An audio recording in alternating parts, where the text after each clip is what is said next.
नमस्कार दोस्तों। आइए जानते हैं नाग पंचमी की कथा और नाग पंचमी क्यों मनाते हैं। दोस्तों, सावन शुक्ल की पंचमी को नाग पंचमी का त्यौहार मनाया जाता है।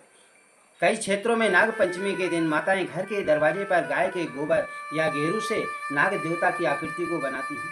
पूजा विधि: दरवाजे में नाग आकृति बनाने के बाद या मंदिर में जहाँ भी नाग देवता विराजते हैं उस मंदिर में नाग देवता का गाय के कच्चे दूध से अभिषेक करें। सिंदूर अक्षत से तिलक करके घर में सुख शांति बनी रहे, डर भय दूर हो, ऐसी मनोकामना नाग पंचमी के दिन नाग देवता से करते हैं। माताएं बहनें एक दिन पहले ही ठंडा भोजन बना करके भोग लगाती हैं और ठंडे भोजन को ही ग्रहण करती हैं। नाग पंचमी के दिन चूल्हा नहीं जलाते, तवा नहीं चढ़ाते और जो किसान हैं वो नाग पंचमी के दिन खेतों में हल नहीं चलाते, ताकि किसी भी प्रकार से नाग देवता को गलती से भी कोई नुकसान या चोट नहीं पहुँचे। ग्रामीण अंचलों में गांव में किसान मालपुआ पूजन सामग्री को ले जाकर खेतों में पूजा आदि करते हैं, ताकि नाग देवता प्रसन्न हों और नाग देवता का आशीर्वाद उन किसानों पर बनी रहे, क्योंकि किसानों का कार्य ही जमीन पर खेती करना है और खेतों में नाग देवता अक्सर विराजमान रहते हैं। इसीलिए किसान लोग बड़े ही धूमधाम और श्रद्धा के साथ नाग पंचमी का त्यौहार मनाकर पूजा अर्चना करते हैं। यदि किसी जातक की कुंडली में नाग सर्प दोष है तो इन उपायों से वह इन दोषों से मुक्ति पा सकता है। गंगा जल में काली तिल को मिलाकर के भगवान शिव जी का अभिषेक करना चाहिए, इससे नाग सर्प दोष से मुक्ति मिलती है। चांदी का बना हुआ नाग नागिन का जोड़ा नदी में प्रवाहित करने से नाग दोष खत्म हो जाता है और इस दिन भगवान शिवलिंग का भी अभिषेक करना चाहिए। और जो बड़े बड़े सर्प जो देवताओं की सेवा में रहते हैं उनकी पूजा की जाती है, जैसे वासुकी, कालिया, तक्षक, मणिभद्र, ऐरावत, धनंजय, कुरकुटक, धृतराष्ट्र, शेषनाग और इस मंत्र के द्वारा जप करना चाहिए और अभिषेक करते हुए ओम नागाधिपते नमः, ओम नागाधिपते नमः इस प्रकार का मंत्र जपना चाहिए। नाग पंचमी की कथा को श्रवण करते हैं। एक समय की बात है, कद्रू और वृंदा दो बहनें थीं। कद्रू तेज स्वभाव की थी। कद्रू ने वृंदा से कहा कि इंद्र का घोड़ा उच्च सिरवा है, वह पूरा तो सफेद है परंतु उसकी पूंछ काली है। वृंदा ने कहा नहीं नहीं, वह पूरा सफेद है, मैंने भी देखा है।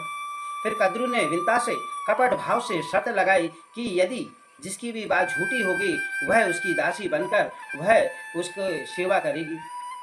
अब कद्रू ने अपने सर्प पुत्रों को बुला करके कहा कि तुम सभी सूक्ष्म रूप धारण करके इंद्र के घोड़े की पूंछ से चिपक जाना, ताकि घोड़े की पूंछ काली दिखे। यह सुनकर कद्रू के नागपुत्रों ने यह छल करने से मना कर दिया और अपनी माता को इस कार्य को करने से बिल्कुल सख्त मना कर दिया। सर्पों की माता कद्रू ने अपने नागपुत्रों को श्राप दिया कि तुम सभी आने वाले समय में राजा परीक्षित के पुत्र के द्वारा जो यज्ञ होगा उसका नाम जन्मेजय होगा, वह सर्पों के विनाश के लिए यज्ञ करेगा और तुम सभी उस यज्ञ में जलकर भस्म हो जाओगे। यह सुनकर के सभी सर्प घबरा गए। तब वासुकी नाग के साथ समस्त सर्प ब्रह्मा जी की शरण में गए और माता कद्रू के दिए हुए श्राप का सारा वृतांत कह सुनाया। तब ब्रह्मा जी ने कहा, तुम सब ध्यान से सुनो कि याया वंश में एक महातपस्वी जगतकरु का जन्म होगा। उसका विवाह तुम अपनी बहन मनसा से कर देना। उसका एक पुत्र होगा जिसका नाम आस्तिक होगा, जो आगे चल के आस्तिक मुनि के नाम से विख्यात होंगे। वही तुम्हारी रक्षा करेंगे और जन्मेजय के यज्ञ को ही रोकेंगे। ब्रह्मा जी ने यह वरदान पंचमी के दिन दिया था और 100 वर्षों के बाद जन्मेजय के यज्ञ को आस्तिक मुनि ने आकर रोका था। वह भी दिन पंचमी का था। जब नाग देवता जल रहे थे तब आस्तिक मुनि ने उन पर कच्चे दूध से उनका अभिषेक किया तो उनकी जलन शांत हो गई। पंचमी नाग पंचमी के दिन नागलोक में बड़े ही धूमधाम से त्यौहार मनाया जाता है, यह शास्त्र कहते हैं महाराज। और उसी दिन से कच्चे दूध से सर्पों का अभिषेक करने की परंपरा प्रारंभ हो गई महाराज। इस दिन नागों की पूजा करके घर में सुख शांति, रक्षा, धन, लक्ष्मी, अच्छे स्वास्थ्य की कामना, लंबी आयु की कामना करनी चाहिए और नाग देवता की पूजा करनी चाहिए इस मंत्र के द्वारा। ओम नागाधिपते नमः। और अब से वरदान मांगना चाहिए, आशीर्वाद प्राप्त करना चाहिए सुख शांति का महाराज। हर हर महादेव। महाकाल सभी का कल्याण करे।